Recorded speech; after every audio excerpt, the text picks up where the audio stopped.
Well, hello there, world changers. I hope you're enjoying your summer. I have a great summer deal. So many of my clients have just enjoyed and gotten so much revelation and movement and amazing breakthrough in their sessions with me that I decided to throw in a bonus 4th session with any 3-session package.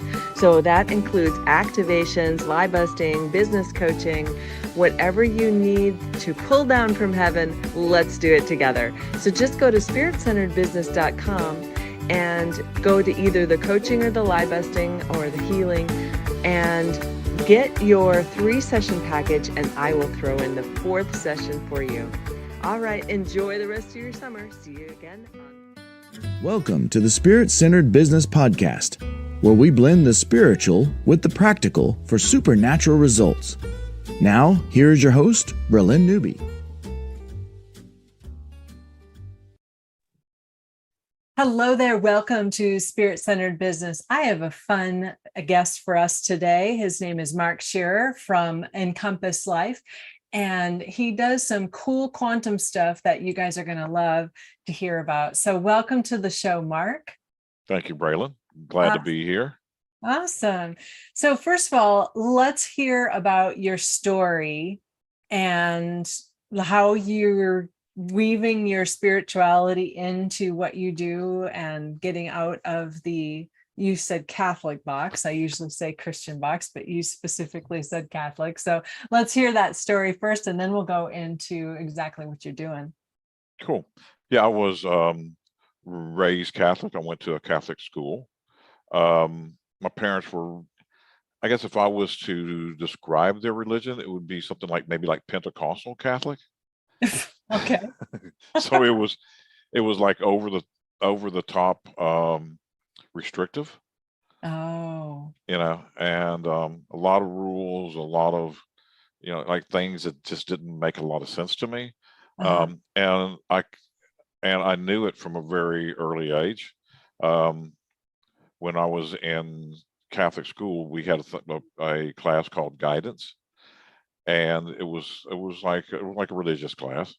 And so we would choose to remember, but we would have lectures and write papers and stuff. And whenever I would write papers in those classes, the teacher would go, "Man, you have tremendous religious insight. Like, would you like to become a priest or something?" And I was like, "No, I like girls, So, but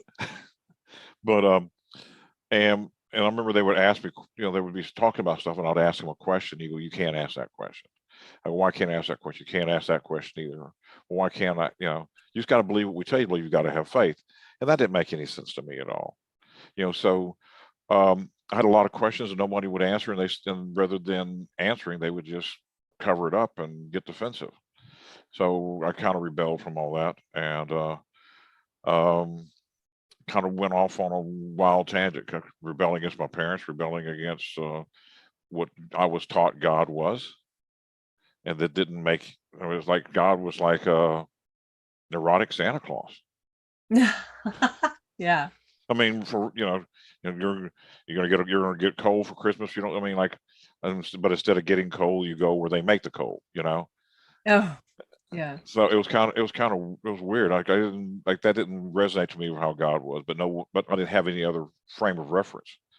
So my parents used to quote or would say, "Well, this such and such is in the Bible," and I didn't know whether it was or not because I didn't read the Bible. They didn't either. They just heard the priest had told them things. So I read the Bible so I could win arguments against my parents. Basically, they would say, "This is in the Bible." I said, "No, it's not. Actually, it says this, this, and this." So I read the Bible, but it didn't go in. It was just a bunch of words to me that I was memorizing and I could do to be smart, But there's a lot of phrases that stuck with me. And after I got done rebelling, I was able to start hearing what those phrases actually meant. I started taking some other classes. I started to, instead of having the scriptures live up here in my head and be able to quote it, they begin to come into my body and make sense inside my body. I begin to feel, which was really, really big for me because growing up, I had a lot of pain as a child.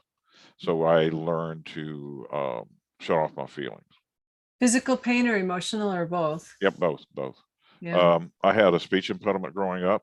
So as an early adult or early kid, and if I said a word incorrectly, I would get hit for that or yelled at. So my speech impediment turned into a stuttering issue. I was terrified to speak in front of a group.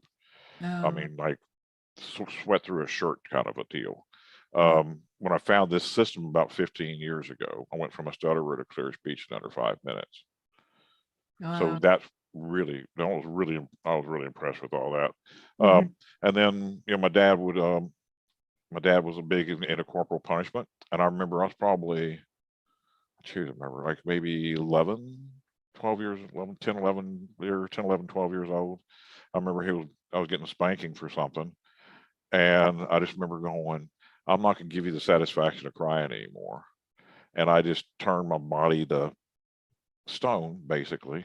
And I could hear it, I could sort of feel it, but it quit hurting. Mm.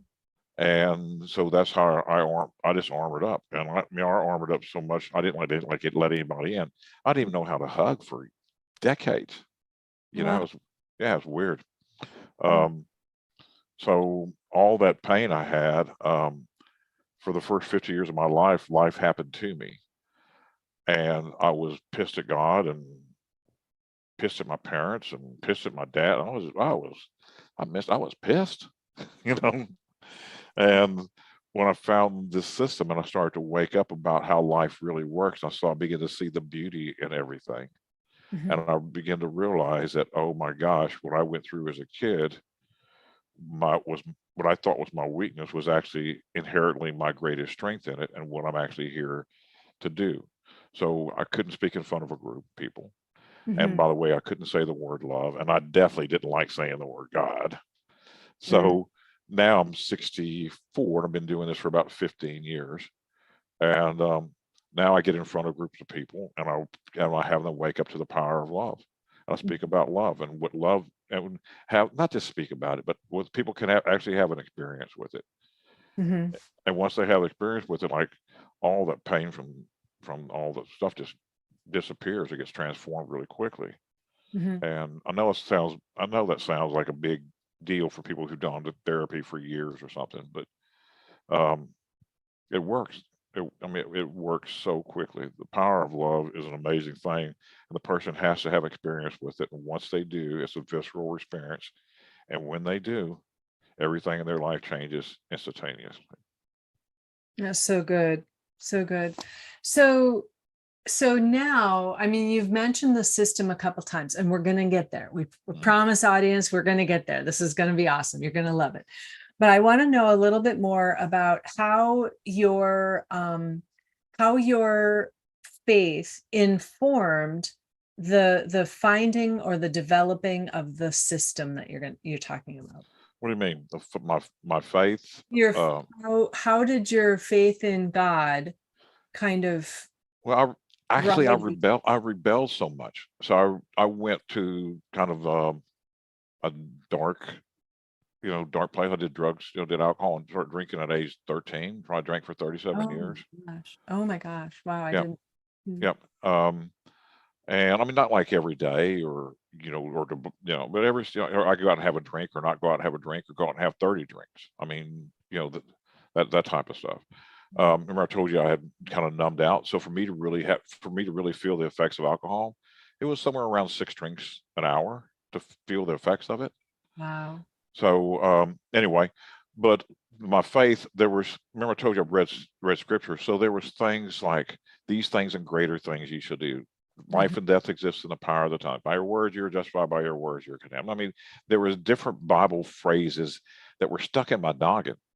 I Mhm. mean, they were lodged in there. And, I heard them. I studied conscious from a lot of different teachers. Mhm. Um, but it was all a mental thing until um, I had a really severe accident and was in the pain level went way up. And in that pain was where I finally found God. Okay. and and the pain was so encompassing, encompass life, but it was so encompassing that as the pain began to leave, I noticed I started to be able to have space in my thoughts. Like it was like I couldn't walk. I mean, so really had a severe accident, and I healed everything holistically, by the way. But it was so encompassing that as it left, I started to be able to notice I could start to choose my thoughts.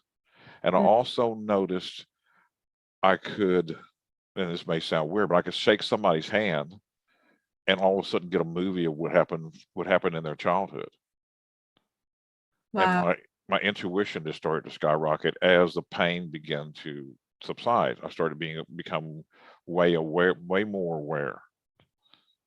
And I believe this information is always here. In fact, in Encompass Life, we actually, in our school, we actually train people to awaken their intuition to this level. So you're tapping in Yep. to what's already there. Yep. Yep. Most people are just listening to the 15 different radio stations. They can't hear the quiet whisper, So, but it's in that peace and silence, you can really hear and trust God. I mean, it's a different, when it first started happening, it was happening kind of by chance. And as I started to get into it, it was people go, "Hey, how are you doing what you're doing?" And I was like, "I don't know. I think I'm just cool." Like I didn't like, and I heard the "I don't know" thing. And I went, "Oh, there's that little sneaky I don't know thing." And so I choose to know, what am I doing here? And I really believe, ask and you shall receive. I believe that is a verbatim promise. Most people just ask really stupid questions, and then they hate the responses they get. Why am I such a screw up? Why is life so hard? Why can't I do anything right? And then they get blasted with all these voices in their head they hate. Oh, that's so true, Mark. So start, be careful what you ask for. Yeah, really good. So you started hearing this still small voice. Your, let's call it anointing, I don't know, gifting, whatever, started to get unveiled, and you opened up to the possibilities now of who you truly are and the authority you truly have on the earth. Maybe you didn't fit it up that way, but that's what was happening, right? The spirit realm and your spirit connected to God the Father, infinite source of possibility, started just playing out for you. And then what? Yeah, and it's so I started Encompass Life, which is a university to train people in this. I had a lot of clients who were working with me just by word of mouth. I didn't have a website or nothing. I mean, I would work with somebody. They would come in with a bunch of health issues or something, and maybe a session or two, they would heal. They'd be off all their meds and stuff. So let's back up a second here, because did you have to design a system? Did you get a download about what is the process? So I studied with a couple different teachers. The bones, well, the bones of this system came from several different modalities, but then there was things in the modalities I studied that I could tell were amiss. Like I could feel like they felt weird. So everything that felt weird, I sat down and had prayed, and then got new insights, new upgrades with it. Okay. So, yep. So there was I'm working with some of the bones of this, with some other teachers. However, I've made the system my own, and you know, where were we here? Well, I'm just trying to figure out how you came to the system, but that's a beautiful way that you described it. Is you gleaned from other sources, and where something didn't feel quite right, you said, okay, Lord, what do you say about this? And so it became your own. Yeah, and I studied with one guy about maybe 10 years or so, but there was a lot of things that felt really weird. Oh yeah. And so I left, and I really desired to work with them, and just I didn't want to do all this, build this whole company and everything. I was like, let me work with somebody else instead of building all this over here. But there was too many things that were going like, there's something up here. So was having insights of ways to work with people that were different. And I left there, maybe 6 or 7 years ago. And like when I left, I said, God, there's got to be a way to bring this to the planet that's perfect for me. Not look at what everybody else is doing, but there's got to be a way that's perfect for me. So then, of course, God speaks to me. What I believe God speaks to us in painful moments. Cool. You desire to find something that's perfect for you. Here's some pain that you will find your lesson in your pain. You'll go through this pain, find your way through it, and then you're going to have a skill set that you didn't have before you went through the pain. And have you ever heard the term "holy shit"? They don't exactly go together, but people say it. Yeah, but I believe, like, here's a big pile of crap all in your life, in my life. Go and find it, because you're going to find a gold nugget inside it. The bigger the pile, the bigger the nugget. So, but I certainly didn't have that attitude for the first 50 years. But once I started to find these nuggets in all this pain, I was like, oh my God, God is giving me messages in a way that wake my butt up, man. That's so cool. And everyone's pain, with this system, everyone's pain, they can find the gold nugget. And when they find the gold nugget, rather than just forgiving someone for that pain, that forgiveness is cool. But instead of just forgiving somebody, they will go, oh my God, thank you so much for this experience, because I began to experience how powerful and wonderful love really is. Because they're going to find love right in the middle of that pain. The only thing that's going to heal that pain is God's love. And if they can touch it, and we have this real cool little exercise we do, and once they find it, and they're changed. And I've worked with people who've been involved with MK Ultra, satanic ritual abuse, some horrendous stuff. I mean, I thought my childhood was tough until I started hearing some of these stories. And even all those people terrible stuff, they've all were able to do this and put themselves back together in 20, 30 minutes, like sometime in a session. And that's where I found the tool, was working with people that I didn't have a clue of how to work with. And how much prayer or seeking the Lord is in that moment? Because he can heal us in a moment, and which is typically what happens when I work with my clients too. Is like, wow, one minute it's there, and the next minute it's not. Yeah. How much you said the Lord, you said, or what did you say? How much of the Lord, how much seeking the Lord or asking Jesus about the answers to the questions? Or so a lot. Short answer, but I used to do meditation, so I would sit down and do meditation a lot, and a lot of our clients do meditation, or we're doing meditation for hours of the day and going into that prayer state. And what we do here now is, my day is like a walking prayer, where I'm in contemplation throughout the day, so I'm in communication. And it talks about the Holy Spirit. In the Christian vernacular, there's God the Father, the Holy Spirit, and Jesus. And we're open to all faiths, so I will bring the Christian words into it sometimes, but we do it a lot of times. I'll do it without saying the word God, because a lot of people have a charge for God, So Sure. I'll say, how about capital L love or capital L life? But Sure. So this the Holy Spirit, or this wisdom, comes through us. As long as I'll take it personal, as long as I'm not judging the situation, as long as I don't put any judgment on the situation, then I stay in this place of intuition and wisdom. If I put judgment on the situation, like one of the ladies I worked with was given LSD and gang raped at age 6. Well, I couldn't help her, because one, I was like, let's go talk to the cops, let's go, and then we already did that. And I go, well, I'm a redneck from South Texas, I can shoot pretty well. I said, all right, let's go take some of these guys out, for real. That's the thoughts that started coming through my head. I was like pissed, how dare somebody do that to a little 6-year-old? no, like no, no, and no, but I couldn't help her when I had that judgment going on. Mm.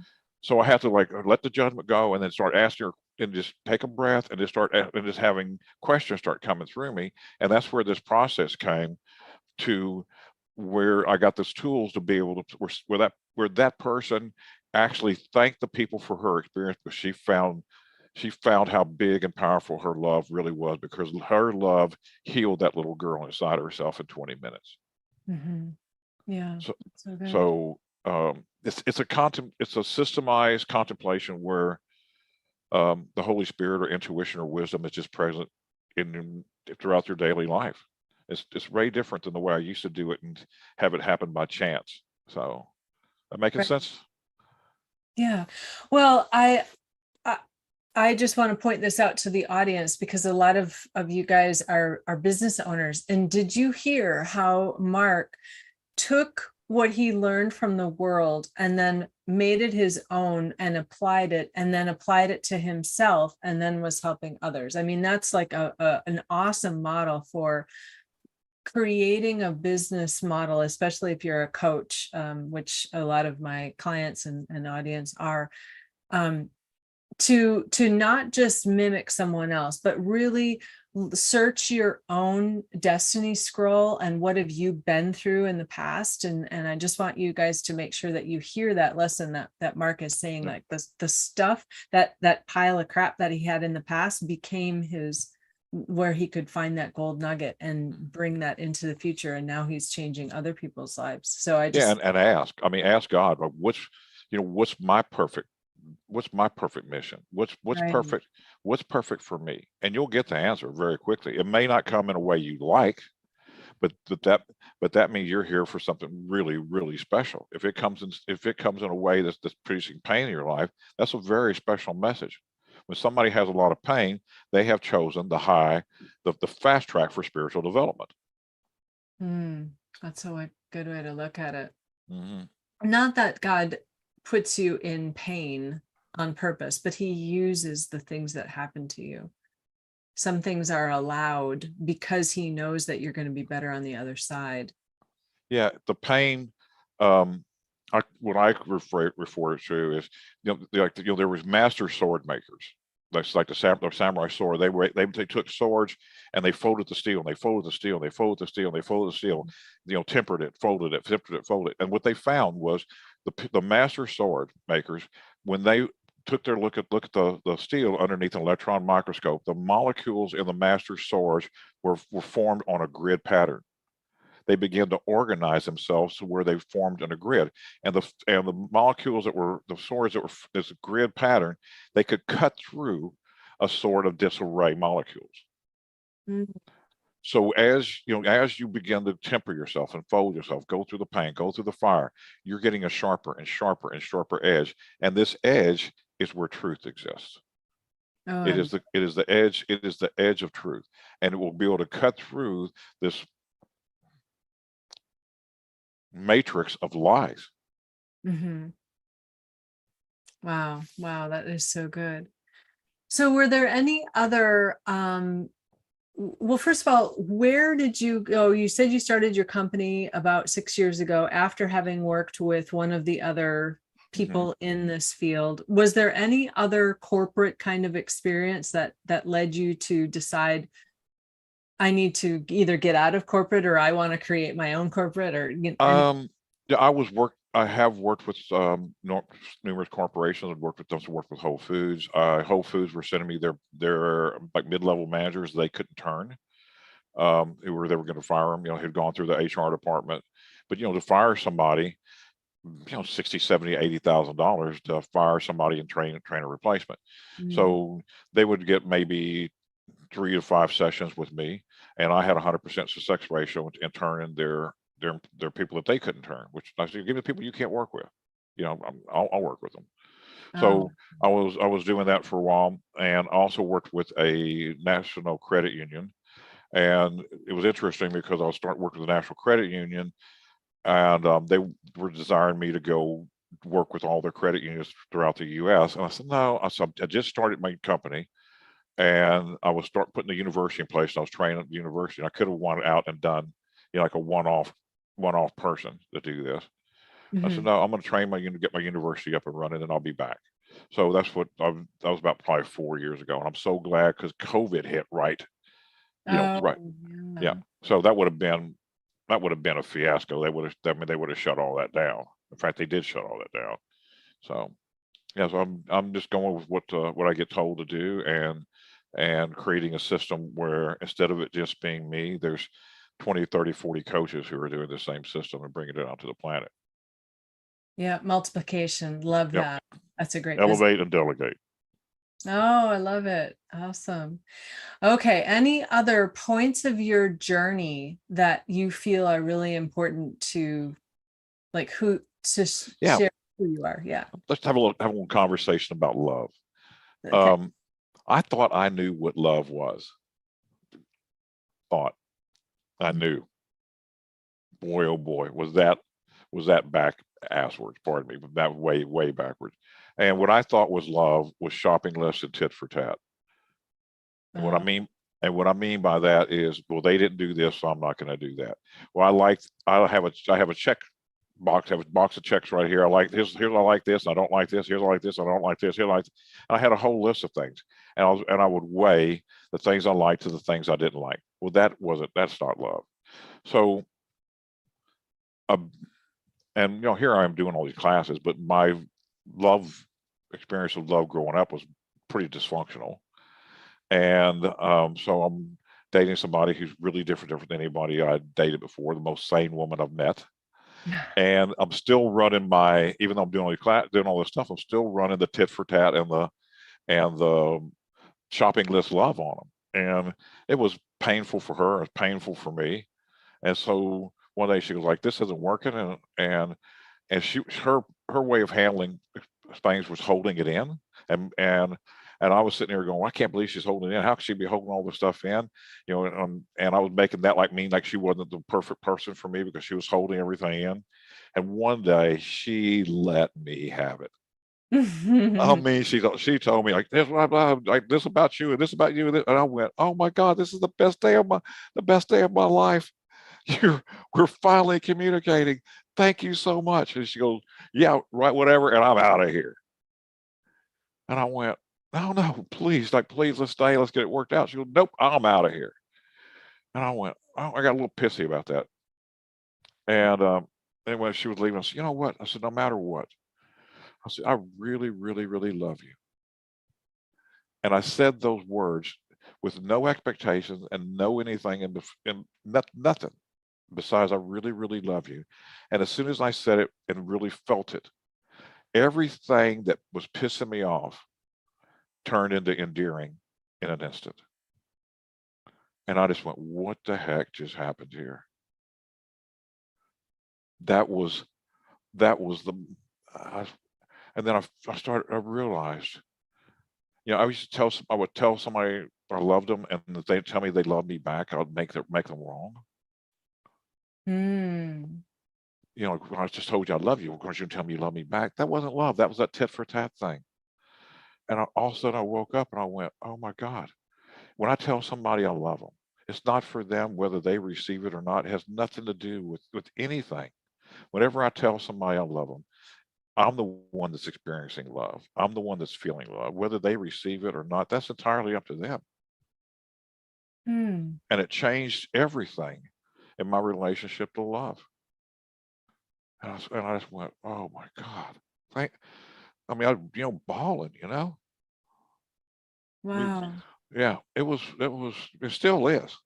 Because sometimes I can feel that tit for tat thing come up, like, shut up, shut up, get out of here, Yeah. But to me, just to freely be free to just freely love. You used to tell, love you, like that. Oh man, that is disgusting now. I would never do that now. Wow. That is so good. I'm sure you've got a lot more to teach on that. Yeah. I'll do relationship classes. We have a thing called Relationship ICU. Oh no, we're putting that together. So for couples who are desiring to take the relationship to the next level or worried about where they're going to go with it and all that stuff, it's fast, fun, and easy. Wow. So did you work that knowledge or that understanding of love in at the beginning, or is that something that came later?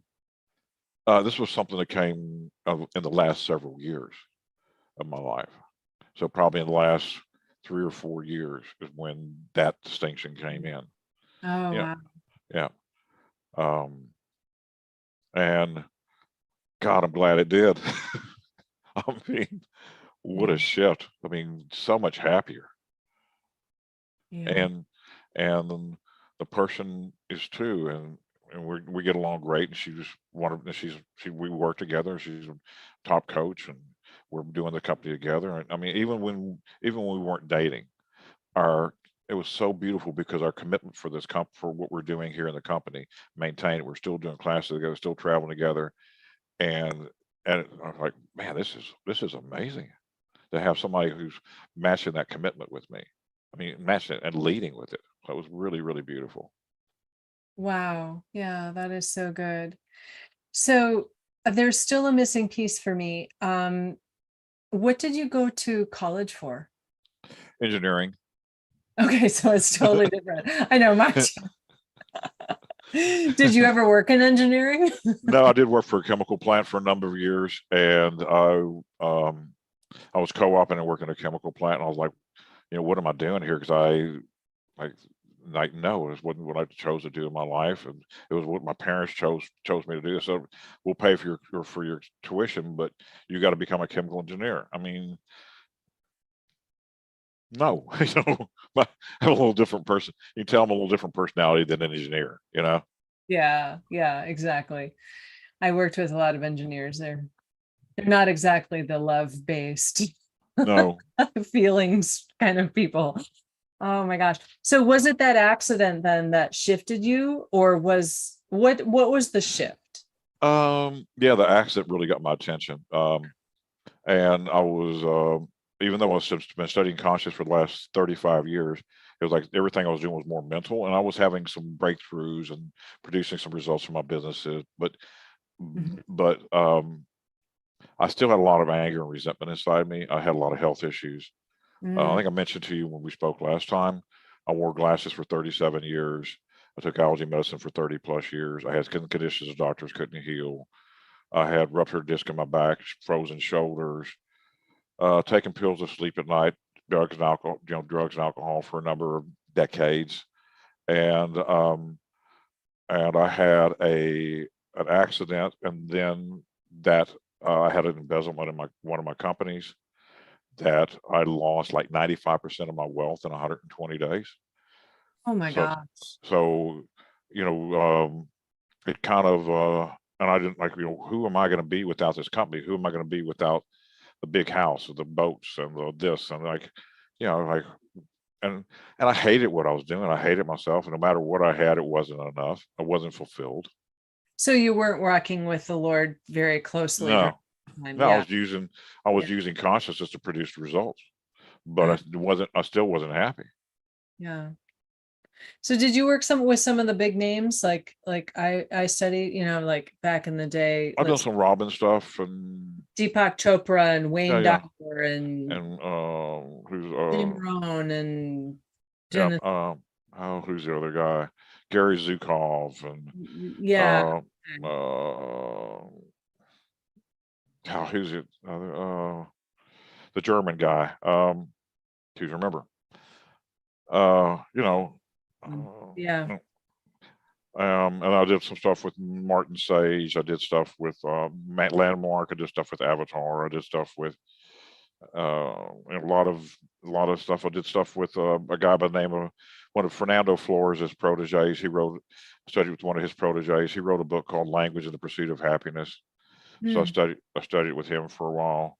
mhm. Um, and then I did some stuff with some other people as well. Yeah. So you noticed, in those circles, there's a lot of, I don't know, Eastern religion, New Agey kind of stuff. Mm. A lot of humanist kind of things in there, which is, as long as you don't make it a religion, you can still learn things from it, and Yeah, which is what you did, right? yeah, right. Yeah. Yeah, Ate the meat and spit out the bones, right? Yeah, correct. And it was a lot of all religions, they have some truths, Sure. the truths in them. And Sure. then a lot of the religious stuff brings up a lot of dogma that they use to separate people. So a lot of the things we do here is there's a lot of Christianity based to it. It's all scriptures. In fact, one of our classes called the basics. It's all about basic spiritual, you can say spiritual law, but we rather than saying spiritual laws, we call it promises God makes to us. Yeah. Because spiritual law kind of sounds, yeah, people don't understand it. Yep. And so here's some promises God's made to us. I love that. And so, and once people begin to understand and trust God's promises, their relationship to God changes. That's what the results we're producing. They sound pretty wild because they're fast, but what we're doing is the person is actually changing their relationship to God. And as they change their relationship to God, which is life, all things in their life will change simultaneously and exponentially. I want to just stop right there. Isn't that an awesome cliffhanger to end this segment? Yeah. You've got to come back next week to hear about this. Yep. All right. Well, let's leave it at that. And then, so in the next segment, we'll get into some of the testimonies and the stories and more about the system and the process of Encompass Life. But right now, people can go to encompasslife.com. Is that correct? To get more information. Do you have anything coming up that you want to promote? Yeah, we have actually got a class coming this weekend in Houston.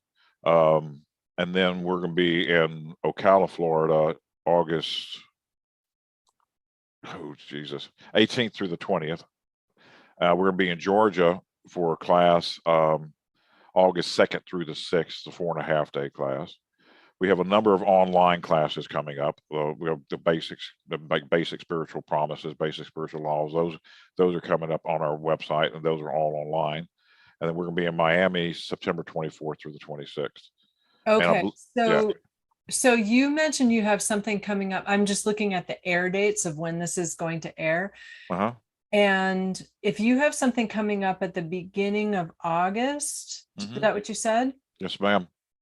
I'm going to switch you around. So this will air on July 27th to make sure. So you guys. Yeah, but that's for people to do that class. They would, we'll be doing that class again in October. But that class takes 30 days of nutritional prep to come to that class. It's a really deep dive class. We have body electronics, which is 4.5-day deep dive. But we're going to be doing it in August, I think 26th through the 30th. Excuse me, October 26th through the 30th. And then it's a Wednesday through Sunday. And that's going to be in Georgia as well. And then we'll be in Miami, September 24th through the 26th, leading a class called From How to Wow, which gets you out of the monkey mindset and gets you to produce results very quickly. I have ways you know not of beyond finding out how. You identify the destination, and I provide the steps. So it takes that promise and puts it into an applicable way of doing things. But you just really trust in God and trust in the Holy Spirit to guide you. And you got to take actions really quickly. Okay, so whenever this airs, you guys just check out the website. Yep. At encompasslife.com to check all of these events and all of these courses and workshops and the trainer program, and everything is there on the website. And that's how you can get a hold of Mark and the other coaches and book sessions and all of that kind of stuff. So any last thoughts before we sign off on this one and then get to the next one? No, thank you for having me on. I really appreciate being here. This is fun. Oh, good. All right. Okay, you guys, don't miss the next segment. If you enjoyed this, do share it out, because this quantum work that Mark and his team and all of the coaches do is so life transforming. You don't want to miss it. So please share this episode out. Help us grow the audience. We appreciate your support over on whichever platform you're watching or listening to the podcast. Until next time, stay spirit-centered. Peace out.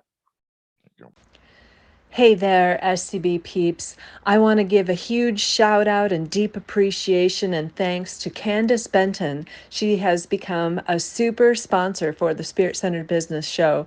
So I would appreciate you helping me in sending blessings and abundance back to her. Thank you so much, Candace, and you are well loved. Thank you for listening to Spirit Centered Business with Bralynn Newby. Be sure to like, subscribe, and share with your friends.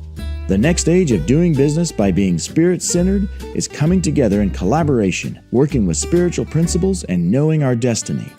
Join our tribe at spiritcenteredbusiness.com, and we'll catch you on the next broadcast. Peace out.